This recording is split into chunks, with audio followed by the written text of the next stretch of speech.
Adam Hatz presents The Strange Dr. Weird.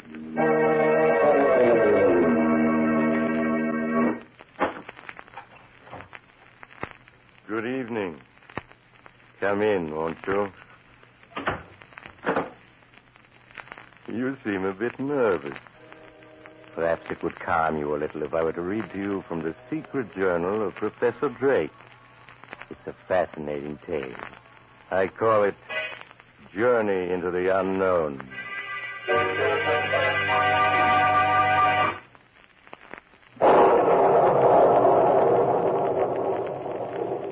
There are some extremely interesting entries in Professor Drake's journal, particularly those beginning with the entry made October 1st, which reads, "Today my son Paul has reached the final stages in the preparation of his serum number 17.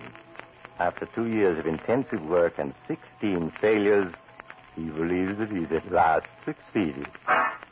But just think of it, Paul. Before you took the serum, you could only lift 200 pounds. But now you can lift 400. Why, your strength has been doubled. Yes. With the added strength my serum will give him, man will be able to resist diseases that he succumbs to now. His lifespan will be lengthened by 20 or 30 years. Perhaps he... No, I'll answer it, Paul. Oh, it's you, Julia. Yes, I want to, Paul. Oh, you can't, Julia. He's right in the midst of an But experiment. I haven't seen or heard from him in 2 weeks. After all, I am his fiancée. But, Julia, he can't be disturbed. He's in the... Oh, hello, darling. Why, Julia. Oh, Paul, you squeezed me so tightly. I'm sorry, dear. I'm afraid I don't know my own strength. Oh, that's all right. Paul, what kind of experiment is it you're working on? Darling, I can't reveal anything yet. Not even to you. But when my work is done, you'll be the first one to hear about it.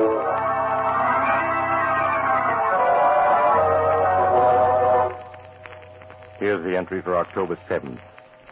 Serum number 17 is effective beyond Paul's wildest hopes. Oh, think of it, Paul. Today you were able to lick up 600 pounds with ease. Yes. Why are you staring at yourself in the mirror so? Father, do you notice any change in the shape of my head? Why, no, Paul.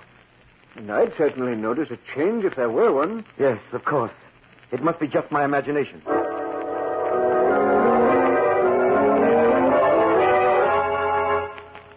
On October 8th, he wrote, "This morning when I entered the laboratory, I found Paul fast asleep at his desk.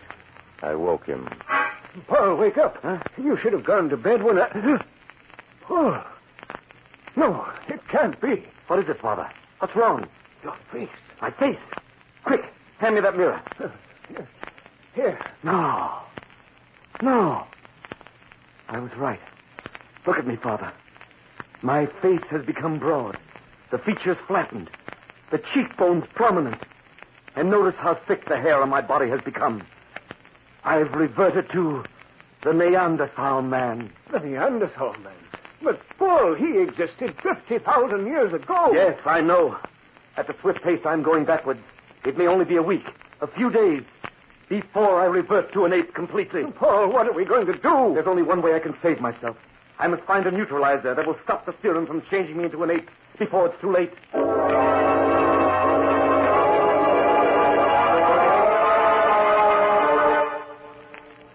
In his entry for October 10th, he wrote, "Paul has been working 48 hours without rest, and so far has been unsuccessful in finding a neutralizer. This morning when I entered the laboratory, I could see that he is looking more and more like an ape every day." Paul, you just can't go on this way. You've got to get some rest. I can't rest. Every minute is precious. I lost 4 hours last night. What? You lost 4 hours? I don't understand. While I was working here last night, I glanced at the clock to find it was just 3 o'clock. Then, the next thing I remember was finding myself in the hall, and the clock was just striking 7. What? I can't remember those 4 hours. Where I was, what I was doing. Those 4 hours, I lost my ability to think as a man. My mind became that of an ape. During those 4 hours, I actually was an ape.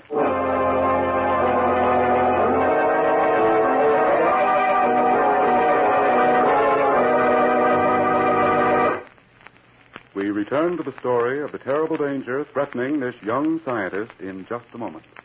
Meanwhile, for a breathing spell, a word from Dr. Weird. Yes, a breathing spell. Something pleasant to think upon. And what subject would be more appropriate at this fall season than hats?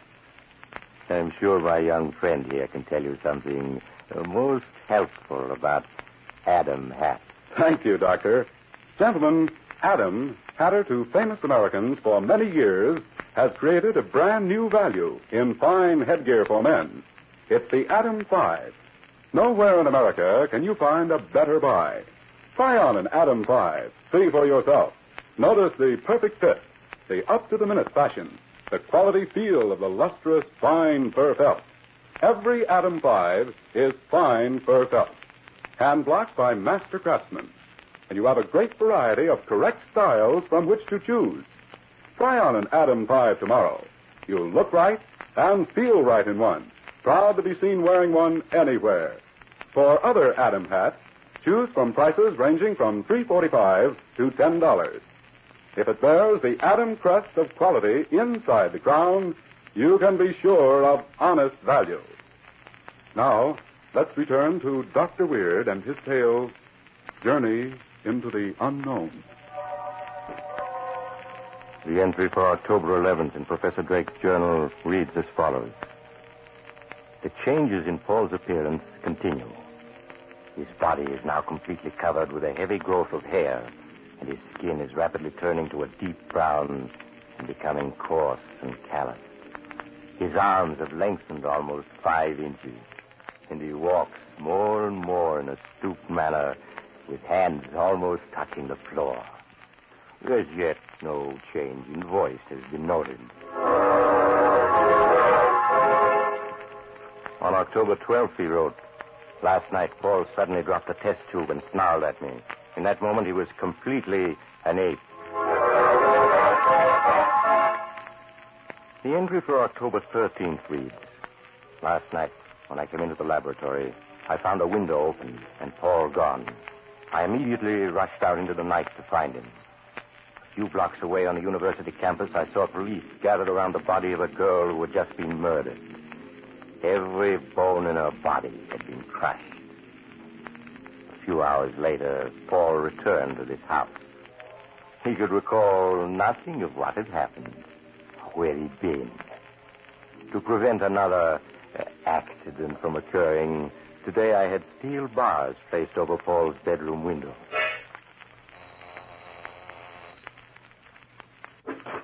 Oh, it's you, Julia. Good evening, Mr. Drake. I want to see Paul. No, I'm sorry, Julia, but Paul can't be disturbed. He's asleep in his room. You've been putting me off for days, but this time I am going to see him. Julia, come back. You can't see him now. The light switch. Oh, here it is. Julia, you shouldn't Wait. have... He isn't here. His room's empty. He isn't here. Why were those bars put over Paul's windows? It's all part of the experiment, Julia. Well, this window over here, as though someone had bent the bars apart to escape. But no man could have bent bars as strong as these. That ape. What ape, Julia? The one that the police believe crushed that poor girl to death last night. Now, really, Julia, do you think for a moment using an ape in the experiment. This room was his cage. And now he's escaped. Julia, you're wrong, I assure you. Paul's out looking for that ape, isn't he? And the ape's a killer. Please, Julia. I'm going to get the police.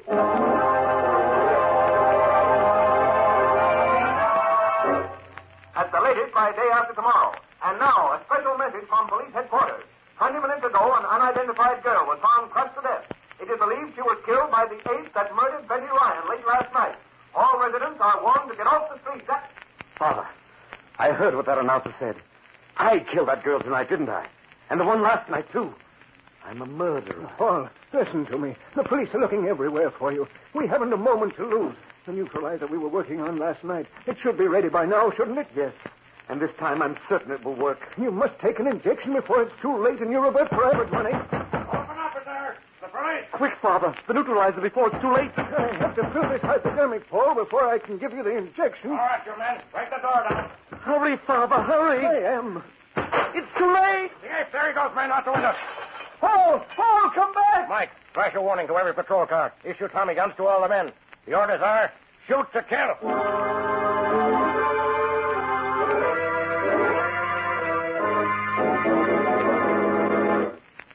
men. Spread out. We've got the ape cornered now.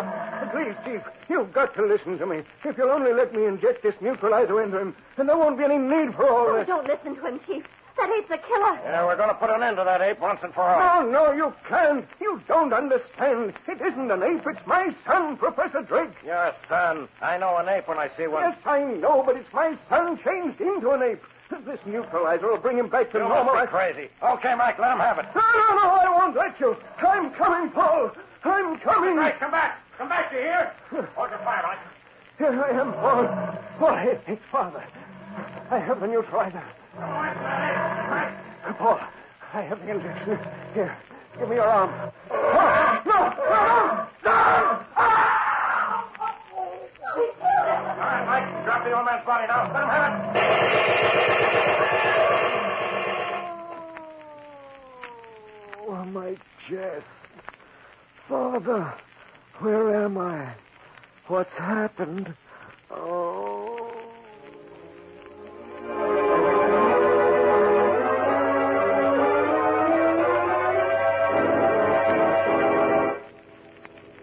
It was a great pity about poor Professor Drake, wasn't it? He was so young. What am I going to do with his journal? I thought I might carry on his experiments. But I would need someone to assist me as a sort of human guinea pig. So perhaps you would like to volunteer. Oh, you have to go. Too bad. Perhaps you'll drop in on me again soon. I'm always home. Just look for the house on the other side of the cemetery. The house of Dr. Weird.